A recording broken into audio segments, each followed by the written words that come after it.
అనేక మందికి వీరు ఎటువంటి వారంటే హేయులు అని మనం జ్ఞాపకం చేసుకోవచ్చు. యేసుక్రీస్తు వారి యొక్క జన్మము సోదరి ఎవరికి తెలియపరచబడుతూ వచ్చిందంటే గొర్రెల కాపరులకు అని చెప్పడానికి బదులుగా హేయులైనటువంటి వారికి తెలియపరచబడుతూ వచ్చింది.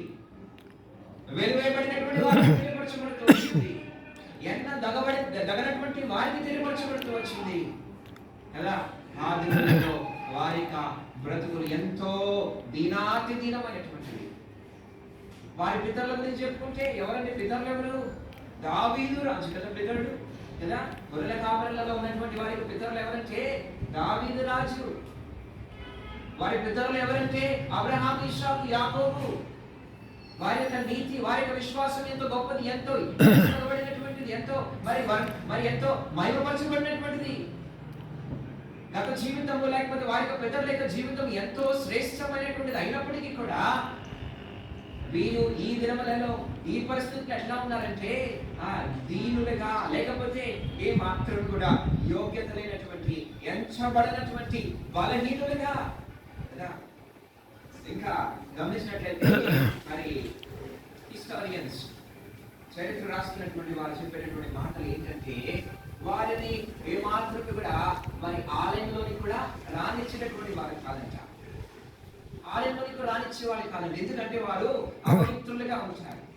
వారి గొర్రెల దగ్గర ఉండి వారి దగ్గర వచ్చినటువంటి వాసన, వారి దగ్గర ఉన్నటువంటి దుర్గంధము, లేకపోతే వారి యొక్క వస్త్రధారణ ఏ మాత్రం కూడా ఇష్టమైనటువంటిది కాదు వారికి. వీరి యొక్క గొర్రెల అవసరం కానీ వీరు మాత్రం అవసరం లేదంటారు. వీరు యొక్క గొర్రెలు ఎక్కడ అవసరమో ఆ యొక్క ఆలయంలో బలి అర్పించడం వరకే గొర్రెలు అవసరం కానీ వీరు మాత్రం అవసరం లేదు. వీరి యొక్క మరి జీవితాలు ఏమాత్రం దేవుని యొక్క ఆలయంలోనికి కూడా రానివ్వనటువంటి పరిస్థితులు. దేవుని ఆలయంలోనికి వచ్చినట్టు వారి దగ్గర పవిత్రత లేదు, వారి యొక్క యోగ్యత లేదు, వారిలో ఆ యొక్క మంచి సువాసన లేదు. కనుకనే వారిని ఆ యొక్క ఆలయంలోని కూడా రానిచ్చేవారు కాదు. వారికి వేరొక దారం ఉండేది. ఆ పట్టణంలోనికి, ఆ యెరూషలేములోనికి రావాలి, వెళ్ళాలన్నా సరే వారికి వేరొక ద్వారము, గొర్రెల ద్వారమని వేరొక ద్వారము గుండా వచ్చి వెళ్ళవలసిందే. సామాన్యులతో, ఇతరులతో సమానులు కాదు వారు.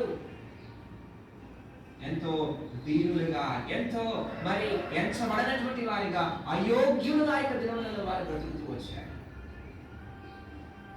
సోదరి, నీ నా జీవితంలో కూడా మన యొక్క పాపమును బట్టి మనం కూడా అటువంటి వారిని, మనం కూడా బలహీనులమే. మన యొక్క జీవితంలో కూడా పాపము చేసి దేవుని యొక్క దృష్టిలో హేయమైనటువంటి వారు కదా, లోకం యొక్క దృష్టిలో హేయమైనటువంటి వారుగా ఉంటూ వచ్చాం. సోదరి, మన యొక్క పాపము మనల్ని దేవుని నుంచి దూరపరిచినట్లుగా, దేవుని యొక్క మందిరం నుంచి దూరపరిచినట్లుగా ఈ లోకంలో మనము చేసినటువంటి పని మనుషులకు అవసరం కానీ మనం అవసరం లేదు. ఇది సాధారణమైనటువంటి విషయం కదా. ఈ లోకంలో మనం ఇచ్చినటువంటిది ఏంటో అది ఇతరులకు అవసరమే కానీ మనము వ్యక్తిగతంగా ఎవరికి అవసరం లేదు. లోకమంతా కూడా స్వార్థంతో కూడుకున్నటువంటిది. నీవేమిస్తావో, నీ ద్వారా ఏమొస్తుందో, అది ఎంత మరి ఎంత బంధుత్వం అయినా సరే, ఎంత కుటుంబం అయినా సరే, మరి నీ ద్వారా వచ్చే దానిని బట్టియే కదా, నీ దానికి వచ్చిన దాన్ని బట్టియే నిన్ను ప్రేమిస్తాడు, నేను ఇష్టపడతాడు.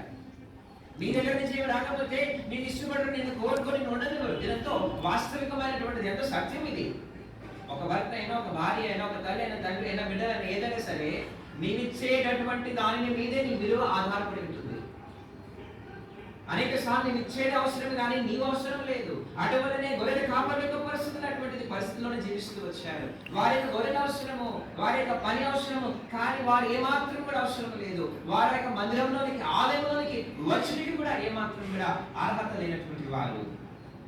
నేను మన యొక్క జీవితంలో కూడా సోదరి పాపమును బట్టి దేవుని యొక్క మందిరంలోనికి వచ్చుటకు యోగ్యత లేనటువంటి వారిని, వచ్చుటకు ఏమాత్రమే గొప్పతనం లేనటువంటి వారిని, పరిశుద్ధత లేనటువంటి వారిని, పాపం అనేటటువంటి దుర్గంధం అనే జీవితంలో ఉంటుని బట్టి మనము దేవునికి ఇష్టమే కాదు, లోకములకు ఇష్టమైనటువంటి వారిని కాదు, బలహీనులుగా మనం బ్రతుకుతూ వచ్చాం, అవిశ్వాసాలుగా మనం బ్రతుకుతూ వచ్చాం. సోదరి అటువంటి పరిస్థితులలో వారు జీవిస్తూ ఉంటున్నారు. వారి యొక్క పరిస్థితిని ఈ సందర్భంలో కూడా గమనించినట్లయితే ఎక్కడున్నారు వాళ్ళు? ఎక్కడున్నారు? బెత్లెహేము వెలుగుట పొలములో ఏ సమయంలో ఉన్నారంటే రాత్రి సమయం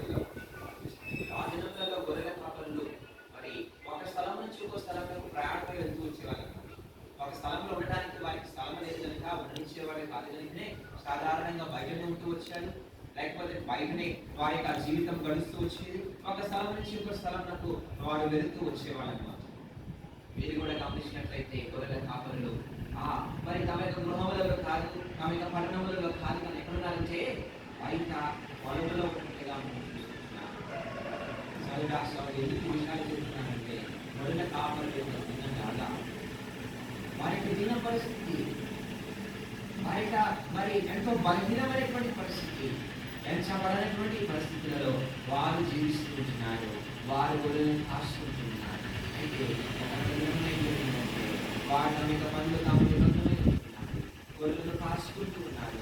వారు ఎవరి ద్వారా గుర్తించబడలేదు, ఎవరి ద్వారా మరి పిలువబడలేదు, వారు ఎవరికి జ్ఞాపకం కూడా లేదు. కానీ యేసుక్రీస్తు వారు వ్యతిరేకమైనటువంటి పట్టణంలో జన్మించగానే మన దూత వారి మధ్యలో ప్రత్యక్షమై వారి దగ్గరికి వచ్చి నిలిచి వారికి ఎంతో సంతోషకరమైనటువంటి వర్తమానం తెలియజేస్తుంది. సహజాచారి నీవెంత బలహీనుడిగా ఉన్నప్పటికీ కూడా, ఎంత దౌర్భాగ్యుడిగా ఉన్నప్పటికీ కూడా, ఎంత దగనటువంటి వాడిగా ఉన్నప్పటికీ కూడా, ఎంత మరి నీ యొక్క జీవితంలో కాపులను బట్టి గౌరవము, నీ యొక్క జీవితంలో ఆ యొక్క మంచి స్థానమును కోల్పోయినప్పటికీ కూడా, ఏ మాత్రము మనం మన యొక్క జీవితంలో ఆ యొక్క సువర్తమానం లేనట్టు యోగ్యత లేకపోయినప్పటికీ కూడా మన దగ్గరికి ఆ సువర్తమానము దేవుడు తన యొక్క దూత ద్వారా అందుని బట్టి ప్రభువుని మనం ఆరాధిస్తాం. ఇప్పుడు వరకు ఏం చెప్తూ వచ్చారంటే మన యొక్క గత స్థితి, మన యొక్క గత బ్రతుకు ఎటువంటిదో మనం జ్ఞాపకం చేసుకుంటూ వచ్చాం. అటువంటి దీనులైనటువంటి వారిని ఎవరు జ్ఞాపకం చేసుకుంటారా? అటువంటి వారి దగ్గరికి ఎవరైనా వెళ్తారా? అటువంటి వారిని ఎవరైనా సరే మరి పరిచయం అడుగుతారా? వారి యొక్క భాగములు అడుగుతారా? అటువంటి నిరీక్షణ లేనటువంటి వారి యొక్క బ్రతుకులలో ఒక రాత్రి అర్ధరాత్రి సమయంలో, ఆరాత్రి సమయంలో గమనించినట్లయితే ఒక దూత ప్రత్యక్షమై సోదరి ఏమో తెలియపరుస్తున్నాము, చదువుతున్నామండి. మనం చదువుతున్నటువంటి మాట లూకాసు వార్త 2వ అధ్యాయంలో చూస్తున్నామా? ఏమని చెప్తా, ప్రభు దూత వారి చుట్టూ వచ్చి నిలిచెను. ప్రభు వారి చుట్టూ ప్రభు మహిమ వారి చుట్టూ ప్రకాశించిన వారు మిక్కిలి భయపడి. అయితే ఆ దూత భయపడింది. ఇదిగో ప్రజలందరికీ కలుగు మహా సంతోషకరమైన సువర్తమానము నేను నీకు తెలియజేస్తున్నాను. సోదరి ఇది ప్రేమించినాడు దేవుడు. ఎంతగా మానవులు దేవునికి స్థానములు విడిచిపెట్టినప్పటికీ, ఎంతగా మానవులు దేవునికి హేమైనటువంటి వారికి బ్రతుకుతున్నప్పటికీ, దేవుని యొక్క దృష్టిలో వారు సోదరి విలువైనటువంటి వాడిగా దేవుడు ఇచ్చినాడు. సోదరి నేను ఈ లోకంలో విలువైనటువంటి వారిని కాకపోయినప్పటికీ, విలువైనటువంటి విషయాలు మన యొక్క జీవితంలో గొడవలు లేకపోయినప్పటికీ, విలువైనటువంటి ఆ యొక్క గొప్ప సంగతులు మన యొక్క జీవితంలో లేకపోయినప్పటికీ, నేను దేవుని యొక్క దృష్టిలో విలువైనటువంటి వారిని జ్ఞాపకం చేసుకుని మొట్టమొదటిగా ప్రభుని ఆరాధించబోతున్నామని. అనేక సార్లు లోకంలో మనము గౌరవమును అపేక్షిస్తూ వస్తాం కదా. భర్త భార్యను గౌరవించాలని, భార్య భర్తను గౌరవించాలని, బిడ్డలు తల్లిదండ్రులను గౌరవించాలని, చిన్నలు పెద్దలను గౌరవించాలని, సమాజము మరి గౌరవించాలనేటటువంటి ఆశ కోరిక కలిగి ఉంటాం. అనేక సార్లు మనకి దక్కదు, అనేక సార్లు అటువంటి విలువ ఉండదు. అనేక సార్లు మనకి అనిపించినటువంటి బాధ ఏంటంటే, నేను విలువలేనటువంటి వాడిని, విలువలేనటువంటి దానిని నాకు ఎవరు విలువ ఇవ్వటం లేదు, ఎవరు గౌరవం ఇవ్వటం లేదు. అనేక సార్లు యొక్క తలంపులు మన యొక్క జీవితంలో రాకుండా మానవు. అయితే సోదరి ఈ దినమున ప్రభువుని ఆరాధించడానికి గల కారణం ఏంటంటే, ఆ దినమున గొర్రెల కాపరులు దేవుని దృష్టిలో ఎంతో విలువైనటువంటి వారు. లోకమంతటి కూడా సంతోషకరమైనటువంటి ఆ సువర్తమానం మొట్టమొదటిగా ఎవరు తెలియపరచుకుంటూ వచ్చిందంటే గొర్రెల కాపరులు. నీకు నాకు కూడా ఈ లోకంలో అనేక మందికి ఈ దినంలో కూడా యేసుక్రీస్తు వారంటే తెలియదు, యేసుక్రీస్తు వారికి ప్రేమ ఏంటో తెలియదు, యేసుక్రీస్తు వారికి శిలువ కార్యం ఏంటో పరిచయం లేదు. అయితే ప్రభు నన్ను నిన్ను ప్రేమించి తన యొక్క సువర్తమానం మన దగ్గర తీసుకొచ్చినాడు, మనల్ని దర్శించినాడు, మన దగ్గరికి తన యొక్క దూతను పంపించినాడు, తన యొక్క సేవకులను పంపించినాడు. సోదరి ఉదయకాల సమయంలో ఆరాధించినాడు. ప్రభా నన్ను జ్ఞాపకం తీసుకున్నావా, నన్ను విలువైనటువంటి వారిగా ఇచ్చినావా, నీ వర్తమానం నా దగ్గరకు పంపించినావా ప్రభా. నేను ఎనలేనటువంటి వాడినే, ఎనదగినటువంటి వాడినే, నన్ను ప్రేమించినావా ప్రభా. నీ దూతను నా దగ్గర పంపించినావా. ఎవరు వచ్చారంటే సామాన్యులు కాదు, పరలోకం నుంచి దూత దిగి వచ్చింది ఆ యొక్క వర్తమానం తెలియపరిచినట్టు. ఒక దూతనే చూడండి ఆ యొక్క మాట చూడండి. వెంటనే 13 వచ్చిన వెంటనే పరలోక సైన్య సమూహము ఆ దూతతో కూడా నుండి అనే మాట వినిస్తున్నా కదా. ఎంత దివ్యమైనటువంటి మహిమకరమైనటువంటి దృశ్యము చూడండి. ఈ లోకంలో ఎంచబడినటువంటి వారు, ఈ లోకంలో రాజులు అనబడినటువంటి వారు, ఈ లోకంలో గొప్పవారు అనబడినటువంటి వారు, వారు ఎవరి దగ్గరికి దూత వెళ్ళలేదు. కానీ కొద్దిమంది గొర్రెల కాపరులు, దీనులైనటువంటి వారు, దౌర్భాగ్యమైనటువంటి జీవితం జీవిస్తున్నటువంటి వారి దగ్గరికి ఒక దూత కాదు, ఎంత వచ్చిందంట? పరలోక సైన్యము దిగి వచ్చిందంట. సైన్యము దిగి వచ్చిందంట. ఎంత సంతోషకరమైన. మరెందుకు ప్రభు మహిమపరిచారంటే, ప్రభు మమ్మల్ని జ్ఞాపకం తీసుకున్నావా? మమ్మల్ని జ్ఞాపకం చేసుకుని నీ యొక్క పరలోక సైన్యము మా దగ్గరకు పంపించినావా? మమ్మల్ని నువ్వు ఎంచబడినటువంటి వారుగా ఎంచినావా? నీకు వందనాలు ప్రభువా, నీకు స్తోత్రాలు ప్రభువా అని మహిమపరుచుకుంటూ తిరిగి వెళ్ళినటువంటి వారు గొర్రెల కాపరులు. సోదరా సోదరి, నీవు కూడా నేను కూడా దేవుని దృష్టిలో విలువైనటువంటి వారమే. పురుగు వంటి యాకోబు అంటున్నాడు దేవుడు.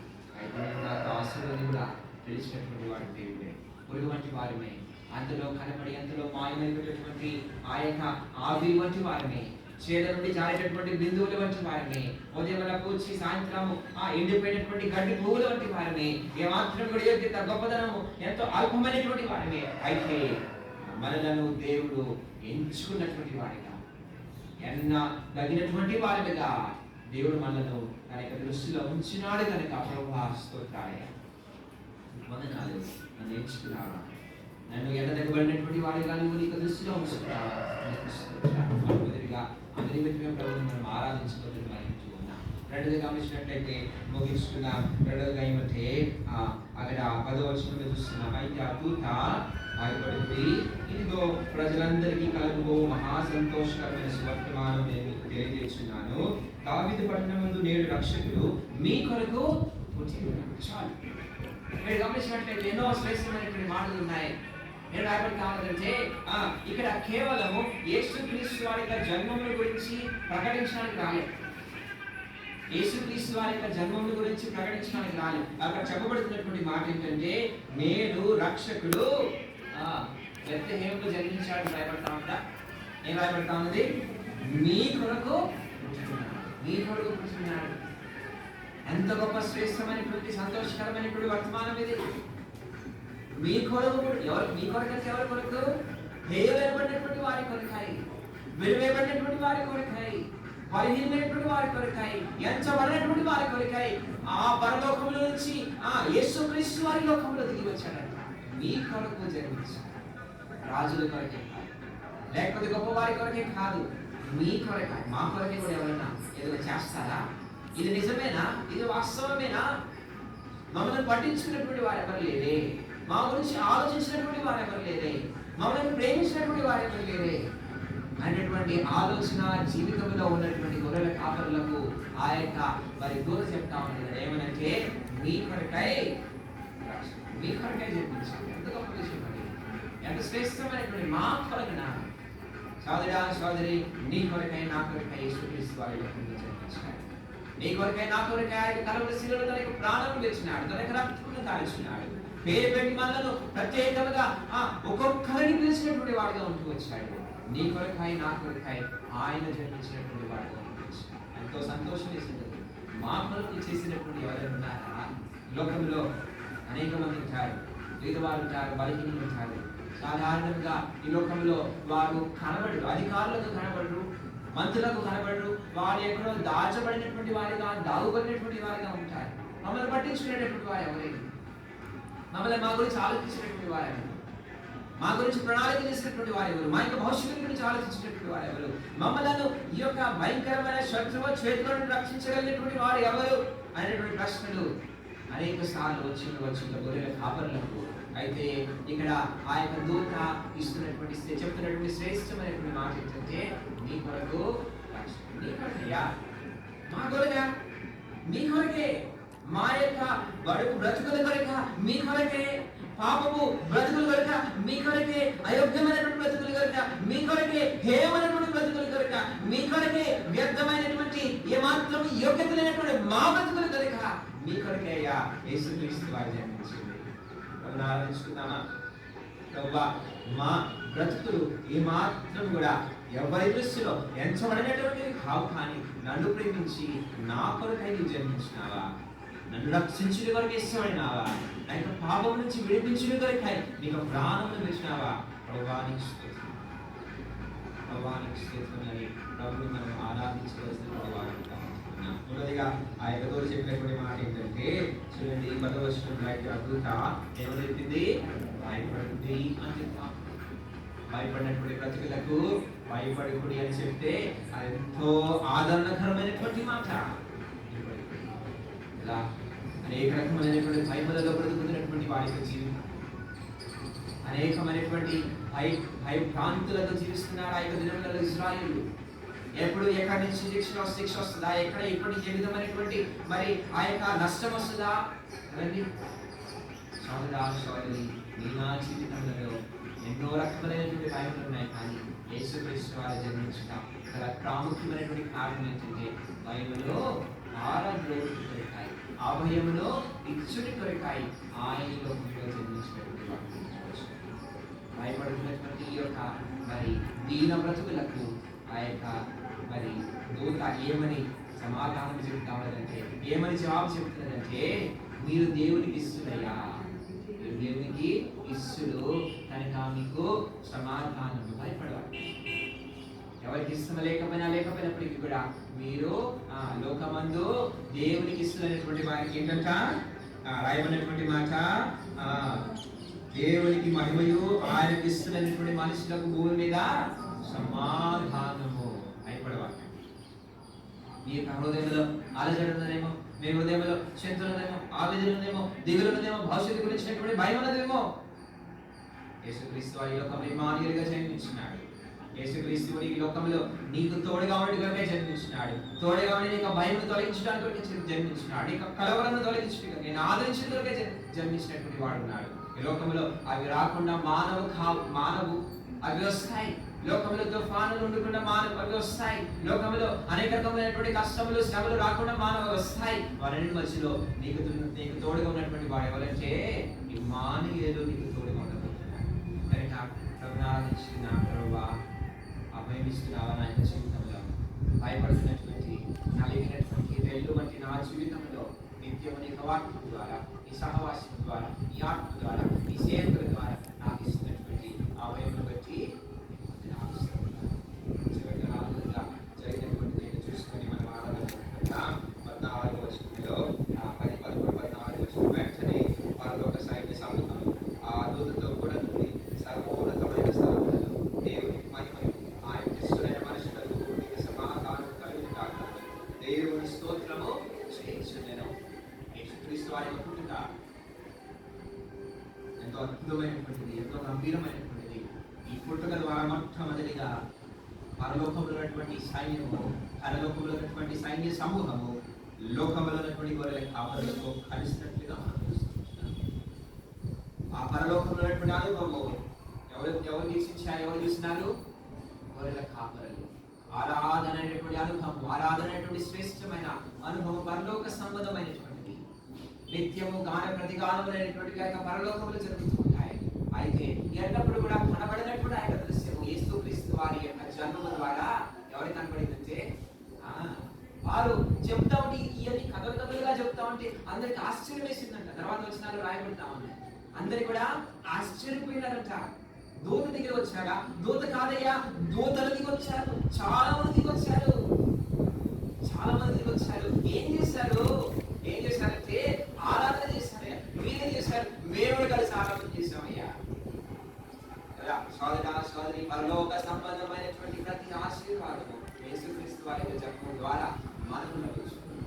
ఈ యొక్క పరలోకంలో ఉన్నటువంటి ఆ యొక్క అనుభవము ప్రభు మనకి ఈ లోకంలో ఉండగానే ఈ యొక్క ఆరాధన ద్వారా మనకి ఇస్తున్నటువంటి వాడుగా కనుక ప్రభుని ఆరాధించుకున్నా, ప్రభుని మహిమపరుచుకున్నా. ఆ యొక్క గొర్రెల కాపరులంతా వచ్చారు, యేసుక్రీస్తుని చూస్తారు, సంతృప్తి చెందారు. తిరిగి వెళుతూ దేవుని మహిమపరుస్తూ స్తోత్రము చేయొచ్చు 4 విషయాలు చెప్తూ వచ్చారు.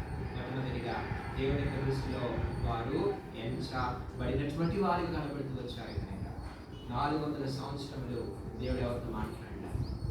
400 సంవత్సరములు మౌనంగా ఉంటూ వచ్చారు. మలాకి గ్రంథం నుంచి మత్తయి సువార్త వరకు ఎవరితో మాట్లాడారు? మౌనంగా ఉంటూ వచ్చారు. ఆలయంలో, మందిరంలో, దేవాలయంలో, శాస్త్రులతో పరిస్థితులు ఎవరితో మాట్లాడలేదు దేవుడు. గొర్రెల కాపరులతో మాట్లాడిన ఆ యొక్క దూరానికి వచ్చి ఆ యొక్క స్వర్గమానం నేను నన్ను ఏడించబడినటువంటి వారిగా ఎంచుకున్నాను, యోగ్యులుగా ఎంచుకున్నాడు. దేవుని దృష్టిలో మనం ఈ లోకంలో ఎటువంటి వారి ఈ దేవుని దృష్టిలో మన ఇష్టలు మన ప్రభుని ఆరాధిస్తున్నాం. రెండవదిగా మీ కొరకాయ మన కొరకాయ మన యొక్క బ్రతుకుల కొరకాయ మన యొక్క జీవితాన్ని సరిచేటి కొరకాయ ఆయన ఈ లోకంలో మనలో సృష్టిస్తున్నాడు. మూడవదిగా ఆగమించిన కొరకాయ ఆయన లోకంలో జన్మించినటువంటి వాడు. నాలుగవది గమనించినట్లయితే జన్మం వల్ల నాలుగవ సంబంధమైన కానీ జన్మనాలను అనుభవించగలుగుతున్నాం. కూడా మనము మహిమపరిచి స్తుతించి కనపరుచుకుంటాం. దేవుడి వాగ్దానాన్ని అని మనము ఆరాధన